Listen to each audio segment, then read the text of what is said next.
भगवान वीरो मंगलम गौतमोगणी मंगलम कुंद कुंदार्यो जैन धर्मोस्तु मंगलम सर्वमंगलमांगल्यम सर्वकल्याणकारकं प्रधानं सर्वधर्माणां जैनं जयतु चिदानन्देकरूपाय जनाय परमात्मने परमात्मप्रकाशाय नित्यं सिद्धात्मने नमः।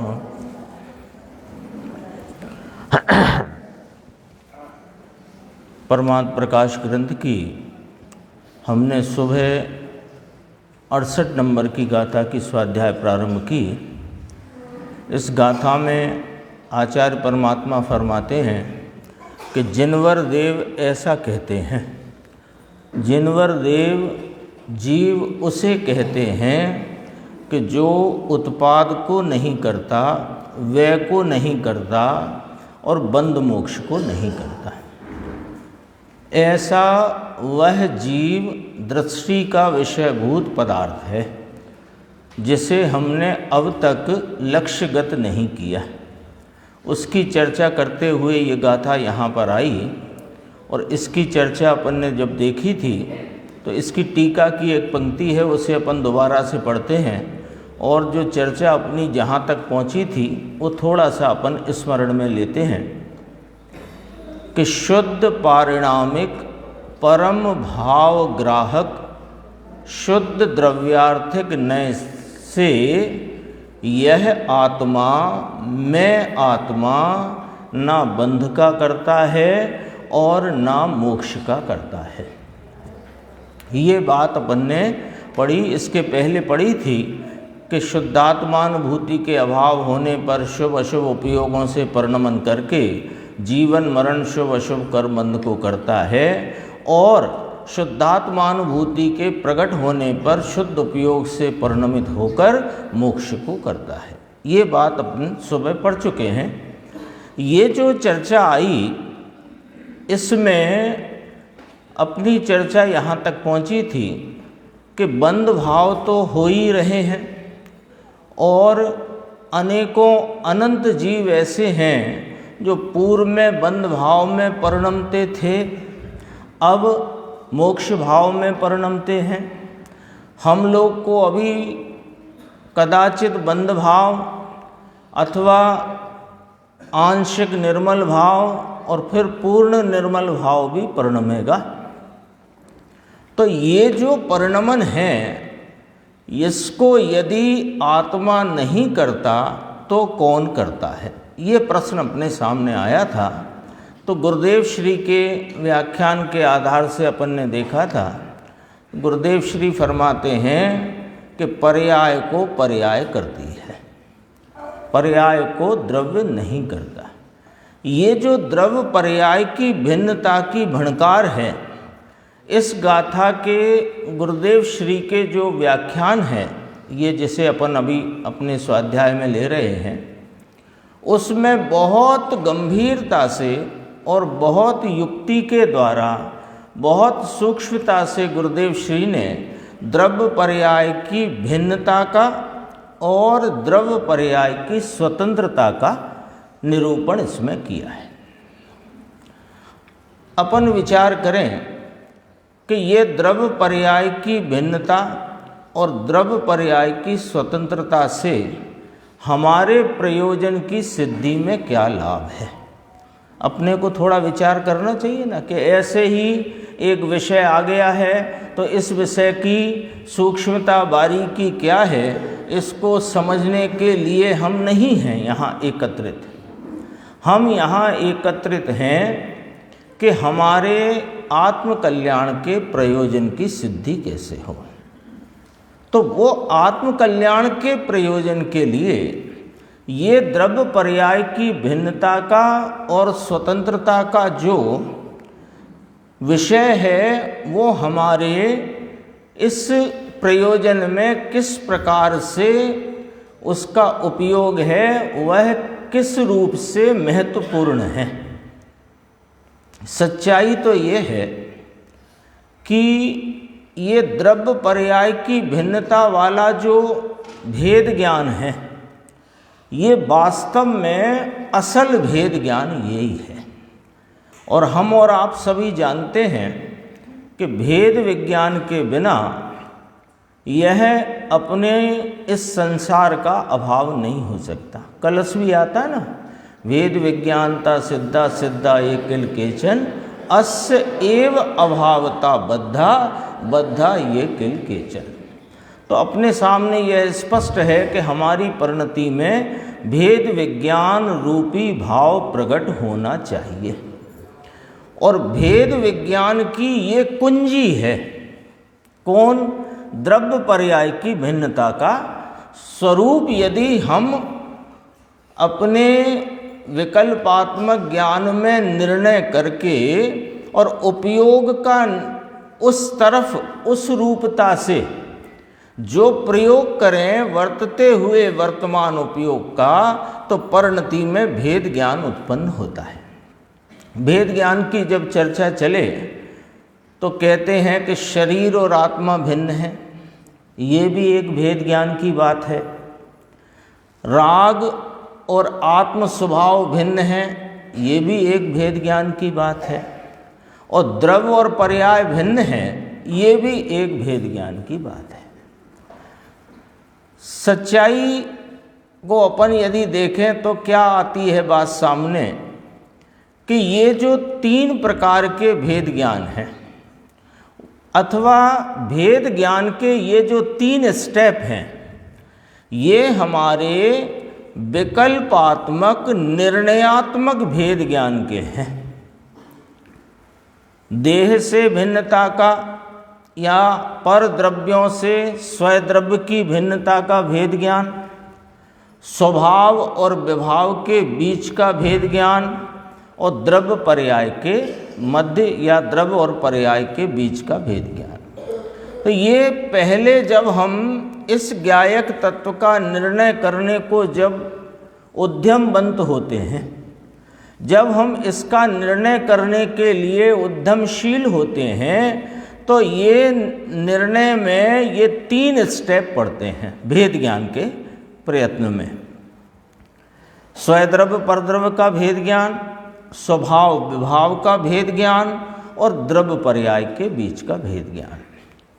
तो ये बात जो तीन स्टेप में आई, किंतु जब तक द्रव्य पर्याय वाला भिन्नता का बोध हमको अपनी निर्णयात्मक भूमिका में नहीं हो जाएगा और उसके उपरांत पर्याय को अत्यंत गौण करके एक द्रव्य स्वभाव का आलम्बन जब तक नहीं लिया जाएगा, तो परिणति में भेद ज्ञान प्रकट नहीं होगा।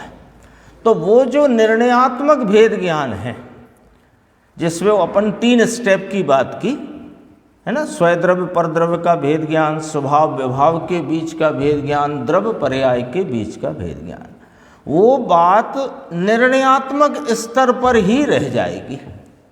और परिणति में जो भेद ज्ञान की खिलावट होकर अंतरंग में परिणति में जो आत्म अनुभव रूप अतीन्द्रिय आनंद का आस्वादन होकर भेद ज्ञान परिणति में प्रकट हो, वो नहीं हो सकता। उसके लिए ये चाबी है ना। दोपहर को पंडित जी साहब ने याद की थी ना प्रवचन सार की एक गाथा, पर्याय आर्थिक चक्षु को सर्वथा बंद करके। क्योंकि अभी जो चर्चा चलती थी कलश 4 के आधार समय सारजी परमागम के चौथे कलश से, है ना, उभय नय विरोध ध्वंसिनी, तो उसमें भाई दीपक जी ने उभय नय के विषयों में विरोध है, उस तरह से चर्चा अपने सामने आई।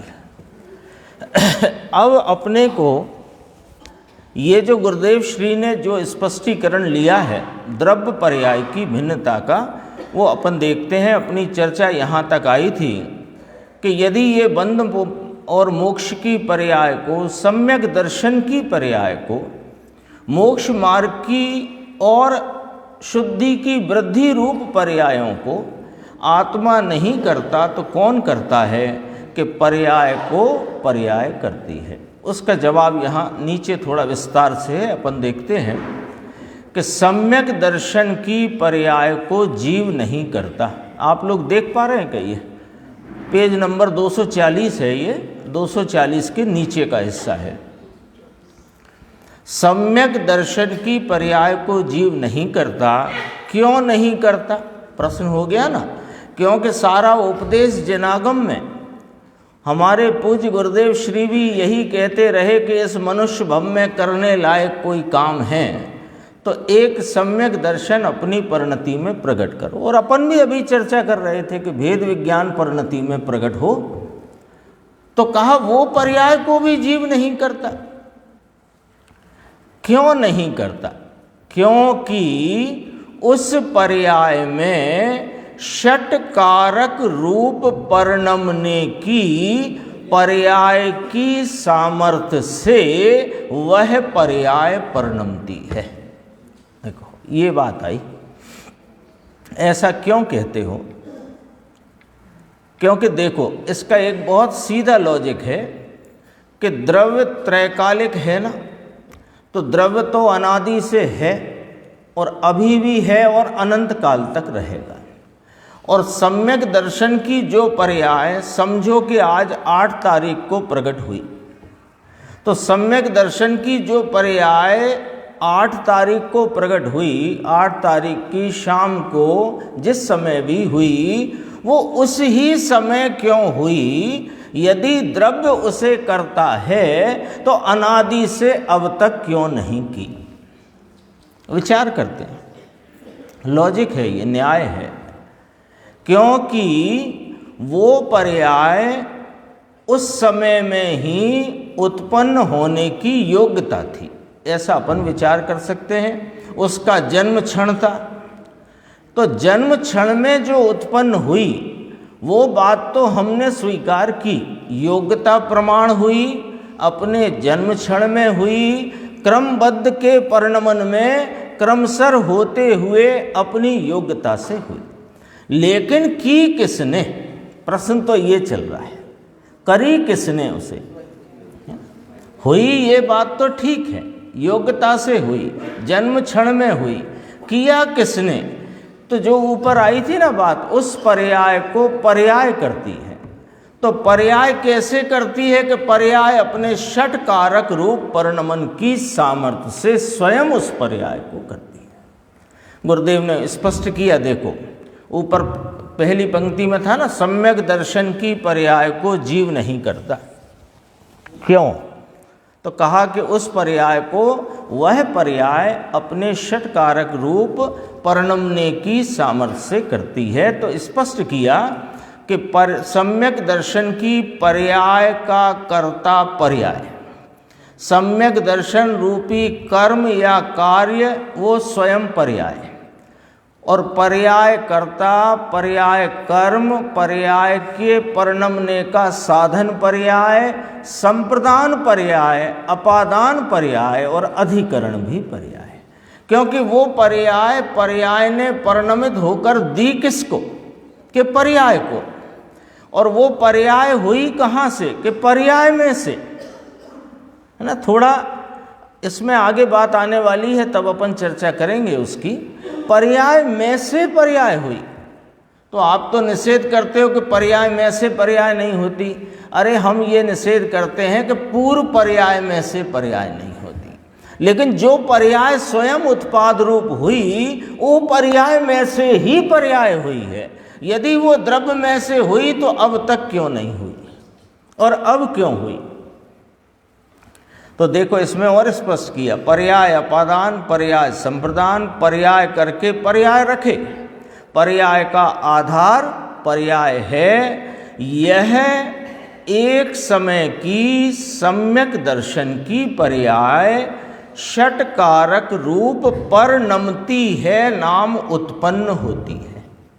थोड़ा अपने को उपयोग को सूक्ष्म रखकर ये चर्चा समझना चाहिए, क्योंकि ये विषय थोड़ा सा गंभीर तो है, लेकिन काम का विषय है, मुद्दे की बात है, तो उसमें थोड़ी एकाग्रता, और आप लोगों की एकाग्रता बराबर बनी हुई है इस विषय में। मैंने तो थोड़ा सा इसलिए इस बात को याद दिलाया कि उससे ये थोड़ा आपको रेस्ट मिल जाएगा।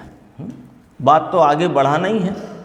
देखिए, सम्यक दर्शन की पर्याय षटकारक रूप परिणमती है, यानी उत्पन्न होती है। अब विषय थोड़ा सा देखना, वह द्रव्य उस रूप नहीं परिणमता। क्या लिखा गुरुदेव श्री ने, क्या फरमाया कि वह द्रव्य, यहाँ कौन सी पर्याय की चर्चा ली समझाने के लिए, वो तो सब पर्यायों में यही घटित होएगा।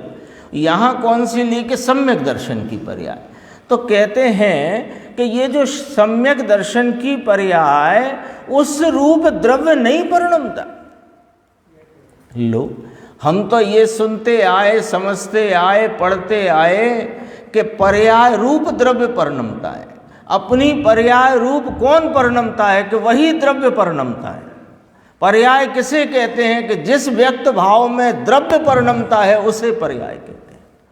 और यहाँ गुरुदेव श्री फरमाते हैं कि द्रव्य उस सम्यक दर्शन रूप पर्याय में परिणमता ही नहीं। और ये बात समझने के लिए ये वाली गाथा है, समझ लो। इतनी बात पंडित जी साहब, इतनी बात समझने के लिए ये गाथा है। ये जो इतनी सी पंक्ति, इतनी सी, वह द्रव्य उस रूप नहीं परिणमता। क्यों नहीं परिणमता, क्यों कहा, फरमाया गुरुदेव श्री ने कि देखो भाई, द्रव्य द्रव्य रूप रहेगा कि द्रव्य पर्याय रूप हो जाएगा। द्रव्य तो द्रव्य ही रहा। पहले मिथ्या दर्शन की पर्याय थी, तब भी द्रव्य अपने परिपूर्ण एक रूप सदृश स्वरूप से था। और अब पलट करके मिथ्या दर्शन की पर्याय व्यय हो गई, टल गई, और सम्यक दर्शन की पर्याय उत्पन्न हुई। तो अब इस पर्याय में द्रव्य आया ही कहाँ? वो द्रव्य तो द्रव्य रूपता से रहा है कि नहीं रहा। उत्पाद व ध्रुव युक्तम सत, सीधा सूत्र अपन यहाँ लगा दो। एक ही समय में तीन अंश, एक सत्ता के तीन विस्तार। तो वो पूर्व की पर्याय गई और नवीन उत्पन्न हुई, और द्रव्य द्रव्य रूप रहा कि पर्याय रूप हुआ। ये प्रश्न का जवाब अपने को मालूम है तो ये पूरा प्रवचन अपने ख्याल में आ गया। वो जो पर्याय हुई सम्यक दर्शन की, तो उस समय वो सम्यक दर्शन की पर्याय रूप हो गया क्या? द्रव्य। कि द्रव्य अपनी एक रूपता, ध्रुव स्वरूपता, सदृश रूपता, सामान्य पने को छोड़ बैठा। उसने अपने सामान्य स्वरूप को, एक रूप को, सदृशता को, ध्रुव पने को नहीं छोड़ा, तो वो द्रव्य उस पर्याय में नहीं परिणमा है। पर्याय परिणमी है, पर्याय परिणमी है। देखो क्या है, एक ज्ञान प्रधान शैली है, एक दृष्टि प्रधान शैली है। ज्ञान प्रधान शैली में बराबर यही कहा जाएगा कि जो जो वर्तमान पर्याय उत्पन्न होती है उस पर्याय में वह द्रव्य परिणमता है। ऐसा क्यों कहा गया कि सुनो, यह वाली बात इसलिए कही कि वहाँ तुम्हें अन्य द्रव्य से इस द्रव्य की भिन्नता सिद्ध कराना है। इसलिए अपन ने 3 स्टेप भेद ज्ञान के प्रारंभ में ही याद किए थे, है ना। अन्य द्रव्य से इस द्रव्य की, द्रव्य कर्म से यह आत्मा भिन्न है, नौ कर्म से यह आत्मा भिन्न है। जब यह कहना हो तो बात यह आएगी कि अपनी जो कोई पर्याय हो रही है उसमें वह द्रव्य परिणमता है। ये वाली बात आई, ख्याल में आई ना बात। तो लेकिन यहाँ तो हमें उस द्रव्य की चर्चा आचार्य परमात्मा सुना रहे हैं कि कहते हैं जिनेन्द्र देव ने तो उसको जीव कहा। किसको? कि जो न बंध को करता है न मोक्ष को करता है। वो दृष्टि का विषय रूप तत्व है, वो दृष्टि का विषय रूप जो अपना यह चैतन्य पदार्थ है वो पर्याय में नहीं परिणमता।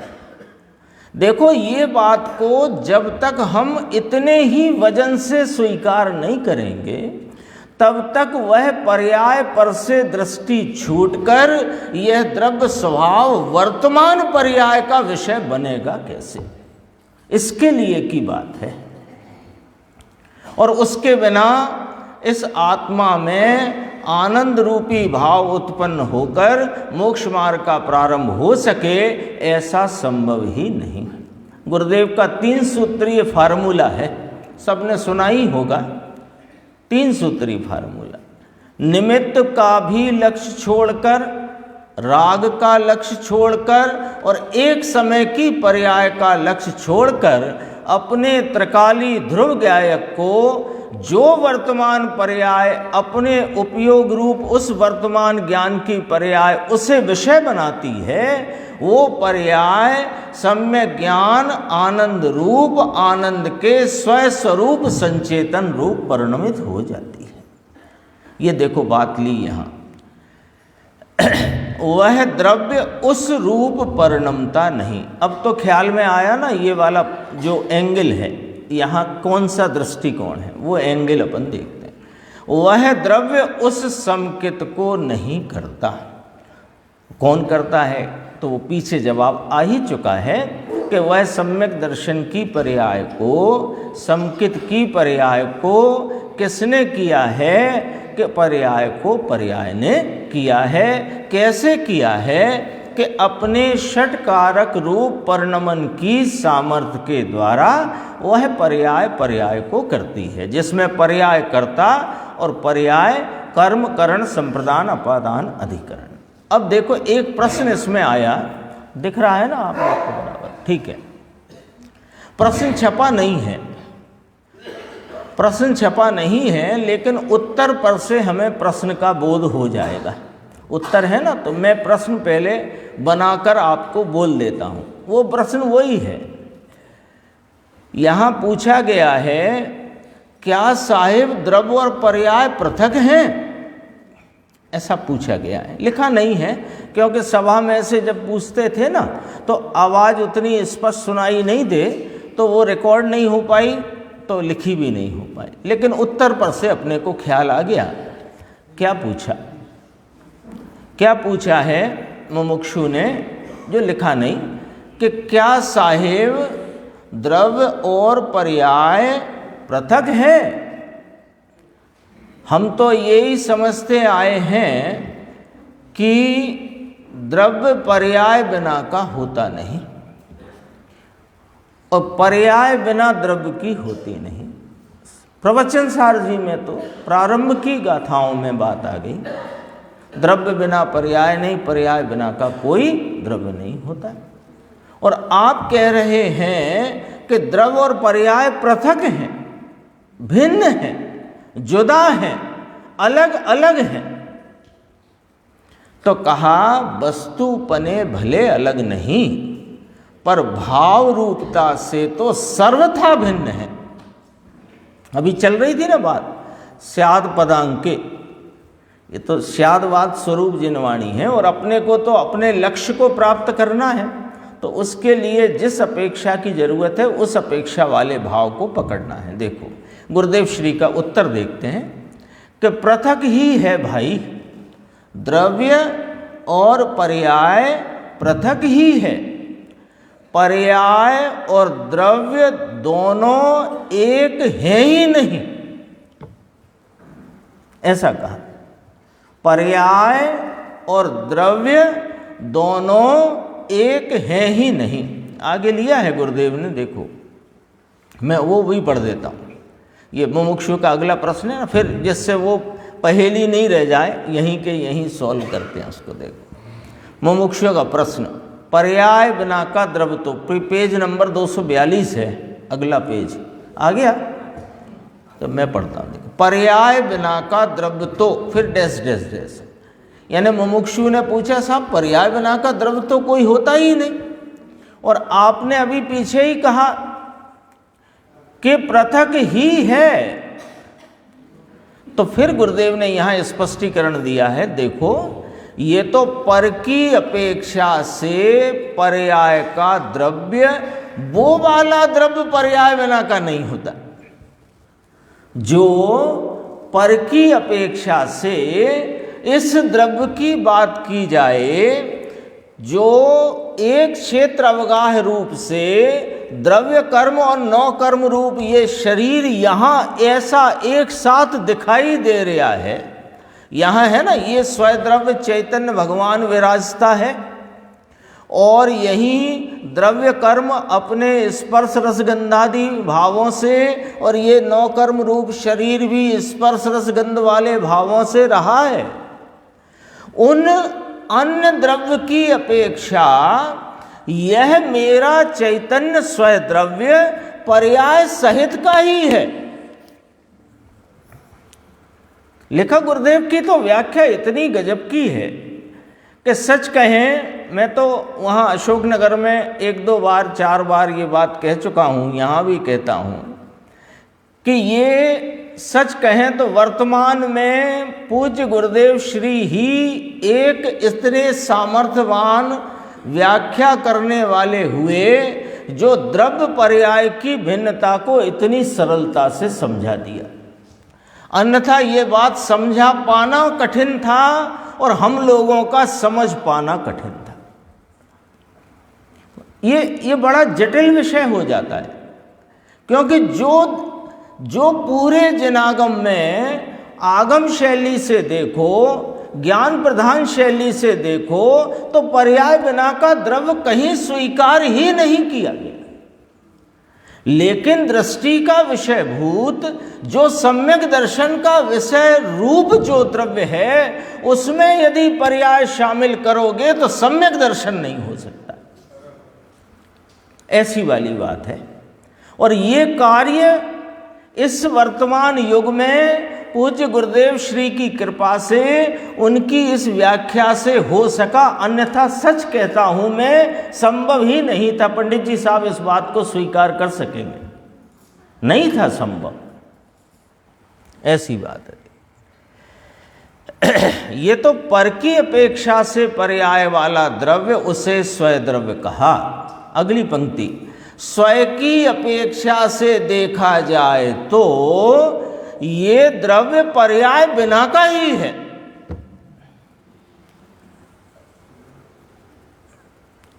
स्वय की अपेक्षा से देखा जाए तो यह द्रव्य पर्याय बिना का ही है। कब कि सदैव निगोद में रहा तब भी, अभी यह व्यवहार जीव राशि में रहा है तब भी, और सिद्ध होए तब भी। ऐसा थोड़ी होगा कि प्रयोजन के लिए अलग कर दो, बाद में एक कर देंगे, ऐसा नहीं। पर द्रव्य के लिए ये सदैव पर्याय वाला द्रव्य है, और स्वय द्रव्य की अपेक्षा से अपने को स्वीकार करने की अपेक्षा से, अपने ज्ञायक भगवान का आश्रय लेने की अपेक्षा से, कौन है वो ज्ञायक भगवान, कि वो तो वास्तव में पर्याय बिना का द्रव्य है। देखो, दो हैं या नहीं, या कि एक है, बोलो, गुरुदेव का प्रश्न है, दो हैं या नहीं, या कि एक है। अरे अब लॉजिक, पर्याय और द्रव्य दो वाचक हैं कि नहीं, दो शब्द हैं कि नहीं, तो दो शब्द हैं, दो वाचक हैं, तो वाच्य भी दो होंगे, है ना।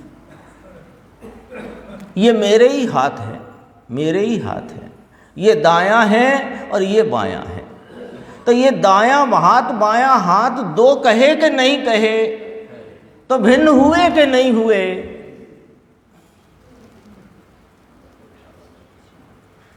आपके हाथ की अपेक्षा ये मेरे ही हाथ है, लेकिन दाएं की अपेक्षा तो ये दायां नहीं है ना, ये तो बायां है।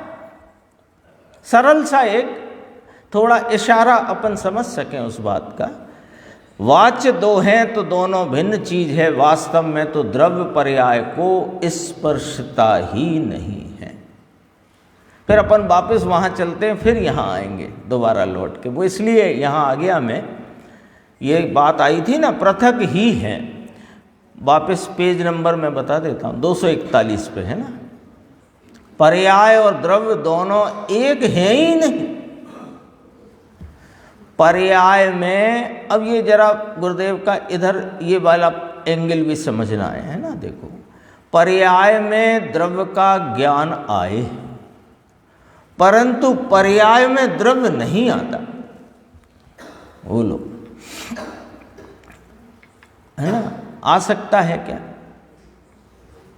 आ सकता है क्या?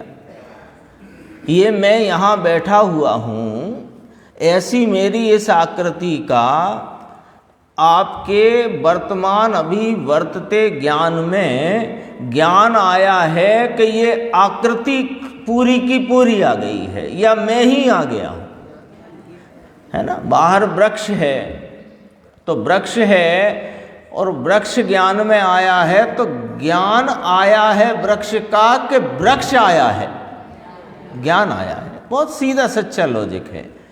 तो ये जिस वर्तमान ज्ञान उपयोग ने पर्याय बिना का एक रूप सामान्य सदृश स्वरूप ध्रुव ज्ञायक भगवान, उसको अपने ज्ञान दशा में ज्ञेय बनाया, तो ज्ञेय आया कि ज्ञेय का ज्ञान आया।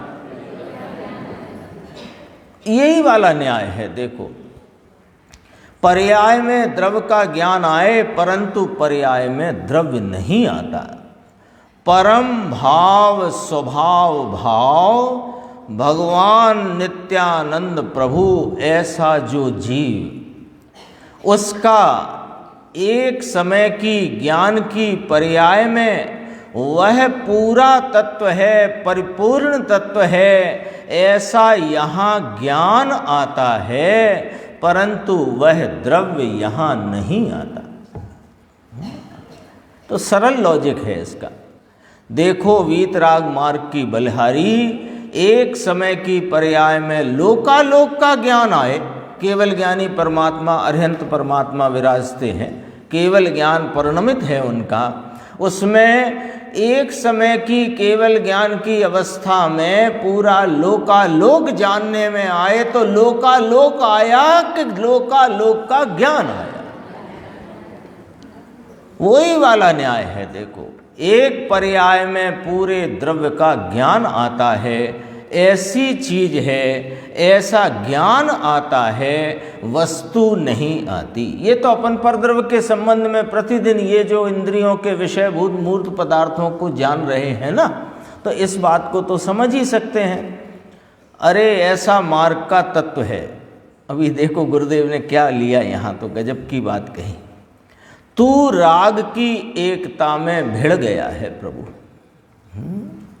कहाँ चला गया है? यह चैतन्य परमात्मा, परिपूर्ण एक रूप ज्ञायक भगवान, जो ज्ञान दर्शन का ऐसा घन पिंड है, वह चेतन तत्व कहाँ चला गया कि राग की एकता में भिड़ गया है। गुरुदेव के शब्द है ना, तो इनमें कभी कभी ऐसे जो बोलचाल के शब्द हैं उनमें भाव बहुत गंभीर आ जाता है। उसका भाव भाषण देखो आप तो बड़ा गंभीर सा लगेगा। भिड़ गया है, राग की एकता में भिड़ गया है, प्रभु दबाव में आ गया है। दबाव में आ गया है। जो दोपहर को चलती थी ना, 6 नंबर की गाथा में पंडित जी साहब ने लिया था, है ना, अनादि बंद पर्याय के वश लिया था ना, ताबे होकर, ये ताबे में आ गया, राग की एकता में भिड़ गया, प्रभु दबाव में आ गया। अभी देखो गुरुदेव कैसे फटाक से सही करते हैं उस अपने कथन को। अरे पर्याय दबाव में आई है, ओ द्रव्य तो द्रव्य रूप से सदा एक रूप रहा है। क्योंकि यहाँ तो चर्चा पर्याय की भिन्नता की चलती है। तुरंत के तुरंत गुरुदेव ने वो बात को अपने सामने रख दिया। ये जो चैतन्य भगवान है ना भैया, ये राग के दबाव में नहीं आता, कभी नहीं आता। क्यों नहीं आता? क्योंकि ये तो अभी अपन पीछे पढ़ के आए थे, देखो वही बात। यह तो परम भाव स्वभाव भाव भगवान नित्यानंद प्रभु, ये किसी के दबाव में नहीं आता। ये तो सदैव सदैव एक रूप परिपूर्ण परिपूर्ण ज्ञायक तत्व है, ये नहीं आता। लेकिन इसका जो वर्तमान परिणाम पर्याय जो चल रही है, जो इससे भिन्न है, अपना तो वो एंगल नहीं छोड़ना है, जो इससे भिन्न है वो राग के दबाव में भी नहीं आता, अरे वह मोक्ष मार्ग की पर्याय में भी नहीं आता, मोक्ष मार्ग की पर्याय में भी नहीं आता। शुरू ही आज अपन ने बात यहाँ से प्रारंभ की थी कि सम्यक दर्शन की पर्याय को यह आत्मा नहीं करता। मोक्ष मार्ग की पर्याय है ना, राग की भीड़ में से दबाव से छूटा तो उस पर्याय में द्रव्य नहीं आता। राग की भीड़ यानी राग निरंतर अनादि से अटूटक भाव से, यानी बीच में कोई टूट पड़ी ही नहीं, ऐसी अनादि से निरंतर राग राग राग राग राग राग मोह राग द्वेष का परिणाम चला आया और उसमें से निकल गया। कैसे? कि पर्याय से भिन्न एक रूप ज्ञायक भगवान को लक्ष्य में लेते ही ये उस दबाव में से भीड़ में से छूट गया। छूट गया तो पर्याय में इस चैतन्य परमात्मा का अतीन्द्रिय आनंद का आस्वादन प्रकट हो गया, पर उस पर्याय में वो नहीं आया। गजब बात है न, सच कहें बात तो कर रहे हैं और 5-7 मिनट करेंगे आपके साथ और कल भी करेंगे।